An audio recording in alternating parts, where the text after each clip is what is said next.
नमस्कार दोस्तों, आपका स्वागत है आज के मुख्य समाचारों में। दोस्तों, आज देश भर से कई बड़ी न्यूज़ निकल कर आ रही है। सभी बड़ी खबरों के बारे में एक-एक करके विस्तार से आपको बताएंगे।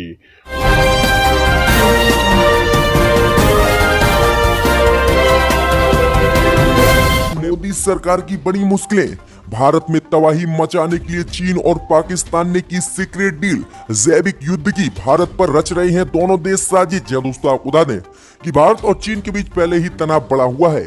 अब इसी बीच चीन ने पाकिस्तान के साथ 3 साल के लिए एक सीक्रेट डील की है और इसका उद्देश्य है कि भारत और अन्य पश्चिम देशों में कैसे जैविक युद्ध की साजिश रची जाए और इन पर हमला किया जाए। वहीं आपको बता दें कि चीन ने अब साथ मिलकर भारत और पश्चिम देशों में बर्बादी करने के लिए 3 साल की पाकिस्तान से सीक्रेट डील की है। वहीं एक रिपोर्ट में इसका खुलासा हुआ है। रिपोर्ट में ये बात भी सामने आई है कि चीन दुनिया की नजरों में खुद से हटाकर जैविक युद्ध के लिए पाकिस्तान को केंद्र बना रहा है। इसके मुताबिक वुहान की जिस लैब में कोरोना वायरस के निकलने का दावा अमेरिका कर रहा है, उसने पाकिस्तान के साथ मिलकर जैविक युद्ध की तैयारी चीन के साथ रचना शुरू कर दी है। निशाने पर भारत के अलावा पश्चिम देश जैसे अमेरिका भी हो सकते हैं। इन देशों को संक्रामक बीमारियों का निशाना बनाया जाएगा। चीन ने पाकिस्तान के वैज्ञानिकों को इस बारे में डाटा और दूसरी जरूरी जानकारियां उपलब्ध करा दी हैं और इस रिसर्च में जितना भी खर्च होगा उसे चीन की वुहान लैब ही चुकाएगी। तो ये काफी बड़ा झटका मोदी सरकार को लगता हुआ दिख रहा है कि भारत के खिलाफ चीन और पाकिस्तान एक होकर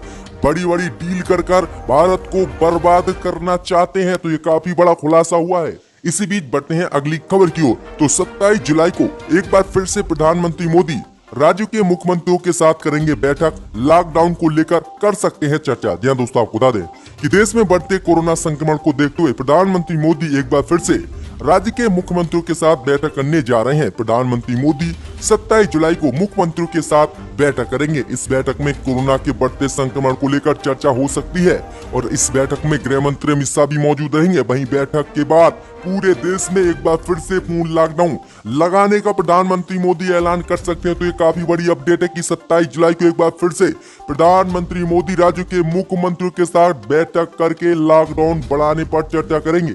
इसी बीच बढ़ते दोस्तों अगली बड़ी खबर को, तो राहुल गांधी ने राजस्थान सरकार गिराने का बीजेपी पर लगाया आरोप। जी दोस्तों, आपको बता दें कि राजस्थान में तकरीबन 2 हफ्ते से जारी सियासी संकट के बाद कांग्रेस के पूर्व अध्यक्ष राहुल गांधी ने भारतीय जनता पार्टी को सरकार गिराने का राजस्थान में जिम्मेदार बताया है। राहुल गांधी ने आरोप लगाया है कि बीजेपी लगातार राजस्थान में सरकार गिराना चाहती है। राहुल गांधी ने ट्वीट कर कहा कि देश में संविधान और कानून का शासन है, सरकारें जनता के बहुमत से बनती हैं व चलती हैं।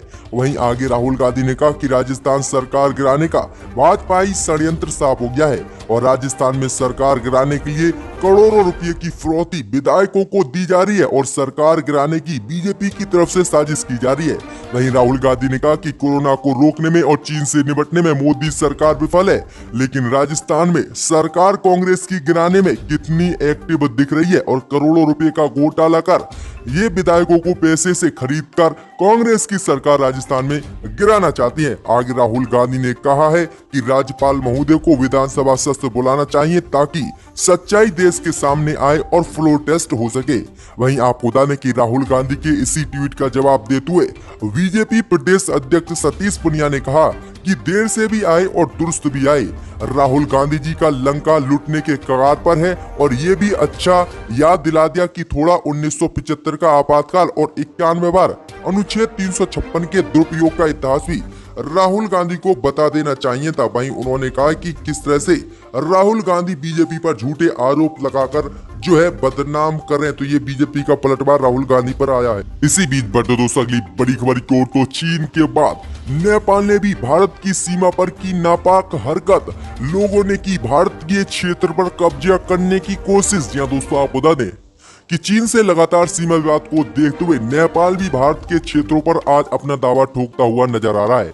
जी दोस्तों, आपको बता दें कि नेपाल के लोगों ने शुक्रवार को उत्तराखंड के टनकपुर से लगी सीमा पर विवादित नो मैंस लैंड पर कब्जे करने का प्रयास किया है।